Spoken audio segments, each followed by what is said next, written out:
Je m'appelle Christelle Maza. Je suis avocate au barreau de Paris depuis près de 20 ans. J'assiste les agents publics dans leurs litiges avec l'État.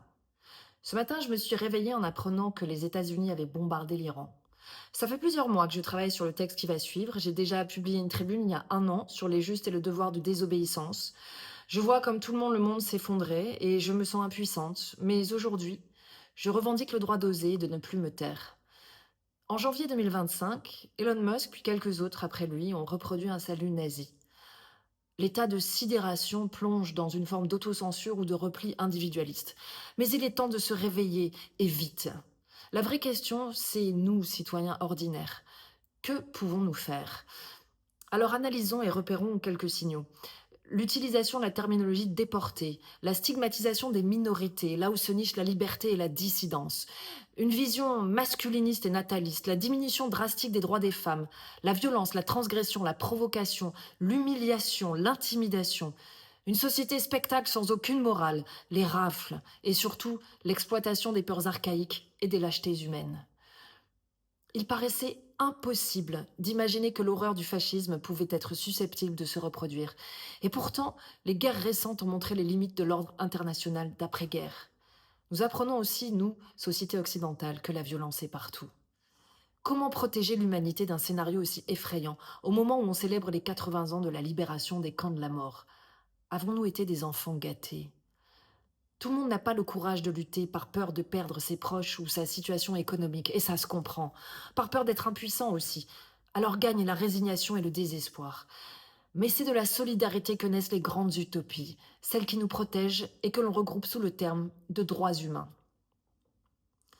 À tous ceux qui soignent, écoutent et se battent pour un monde meilleur, ne vous résignez pas. À ceux qui hésitent et qui doutent, trouvez les personnes inspirantes qui vous donneront l'envie et la force de dénoncer et de résister.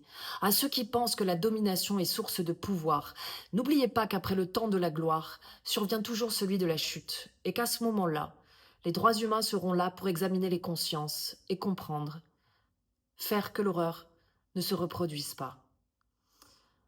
Depuis 20 ans, je lutte contre toute forme de domination et d'humiliation dans la sphère professionnelle, le service public en particulier.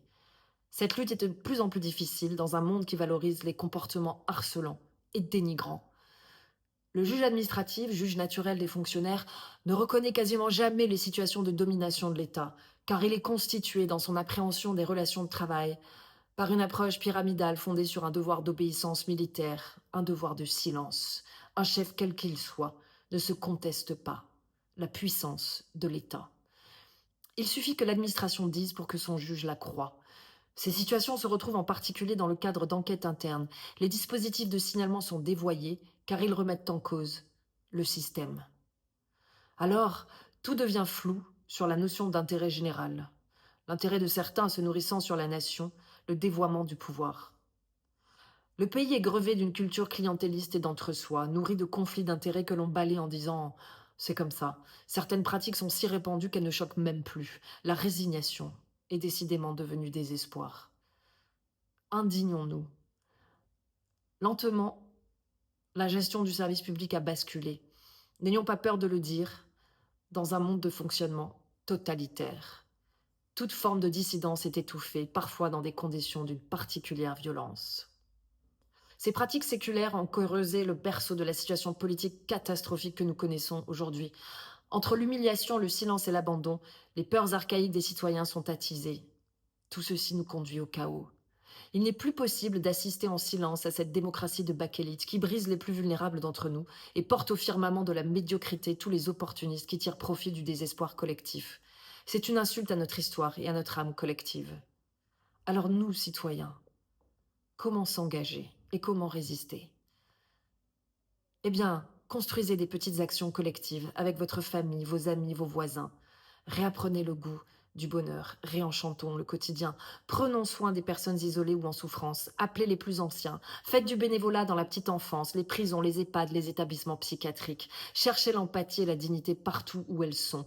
Ne laissez jamais personne se faire humilier dans le métro, dans une salle de classe ou dans une réunion. Ne moquez jamais les autres parce que vous êtes si mal à l'intérieur. Adhérez à vos associations reconnues. Donnez un peu de votre temps. Ne remettez pas au lendemain. Indignez-vous tout le temps et maintenant. La résistance commence par des actes du quotidien. Et comme me l'a dit un jour un lanceur d'alerte, au moment de la prestation de serment de Trump, ça commence par mettre un costume noir. Dans certains pays, la vidéo que je suis en train de faire me coûterait la vie.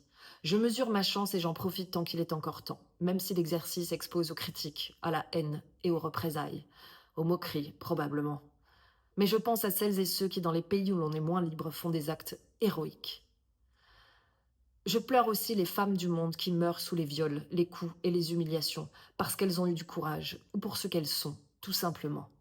Je reste debout pour ces guerrières de lumière et je constate que souvent, les lanceurs d'alerte sont des lanceuses d'alerte. La résistance est dans le regard, dans les actes et souvent dans l'ombre. Ne cherchez pas à briller du bien le plus précieux que vous défendrez, la dignité. Le leurre vendu partout de la course à la vitrine et au storytelling détruit les solidarités qui font l'humanité. Ne cédons pas aux sirènes du vide. Intellectuels et privilégiés, vous avez le devoir d'ouvrir à la connaissance et de donner à d'autres moins chanceux les lumières que cette connaissance vous a apportées. Certainement pas de manipuler le savoir ou le contenir pour accéder et conserver le pouvoir. À force de jouer avec les notions, elles deviennent floues. Tout peut être manipulation et manipulable. Il n'y a qu'une seule boussole, la dignité humaine, dans le monde d'ici et maintenant. Nous avons eu un exemple récemment avec les propos de Bruno Retailleau sur l'état de droit. Il a introduit dans le débat public une notion à laquelle il n'est pas permis de toucher. Réintroduisons la notion d'exemplarité. La fulgurance de la pensée et de l'opinion empêche de raisonner, de réfléchir et de créer une culture du dialogue et du désaccord. De la confrontation des idées doit naître une vérité collectivement acceptée. Reconstruisons un espace de débat et de vivre ensemble. À tous ceux qui pensent qu'ils sont seuls, vous ne l'êtes pas. Continuons de nous indigner, sans nous résigner. Les politiques vous déçoivent. Construisons la force unie de la société civile. J'appelle tous les défenseurs des droits de l'homme et ceux qui s'y reconnaissent à unir leurs forces pour rappeler qu'il est des notions inaliénables et intangibles, la dignité humaine et le respect de l'état de droit, rempart contre toute forme d'arbitraire. J'en appelle aussi au monde de la justice.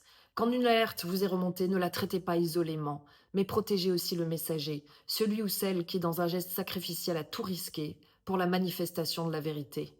Les lanceurs d'alerte ne sont pas des victimes qui cherchent vengeance ou reconnaissance.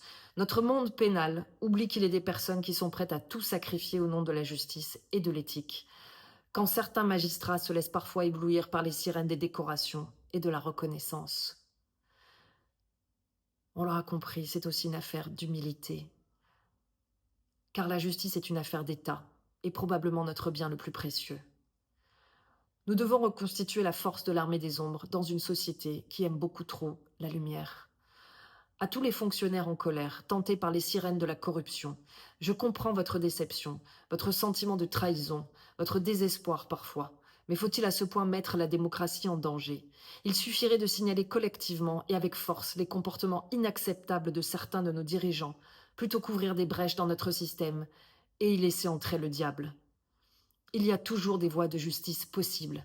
Elle reste à nous, auxiliaires de justice, de les explorer.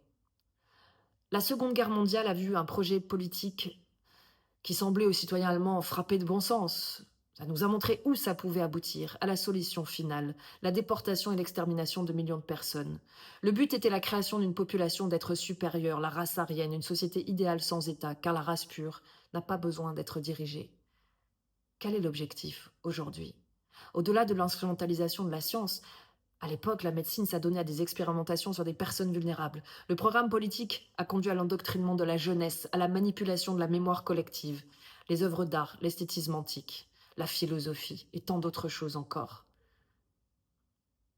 La période actuelle nous permet de relire l'histoire et de mieux comprendre à quel point nos ancêtres se sont battus pour les droits que nous utilisons chaque jour, comme s'ils avaient toujours été une évidence ou un acquis.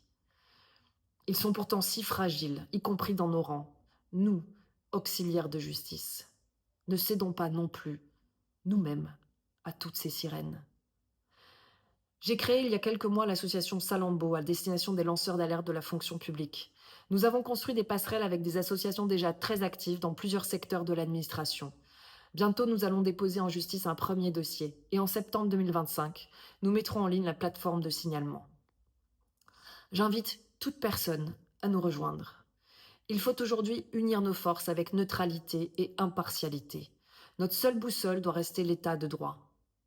À tous ceux qui sont dans le système, résistez. Est probablement venu le temps de l'intime conviction. Fonctionnaires, agents publics, citoyens, à tous ceux qui détiennent le pouvoir de résister et de signaler, à tous ceux qui savent et n'osent pas, demain sera peut-être l'heure d'un choix existentiel. Car nous pouvons tous être des justes, ici et maintenant.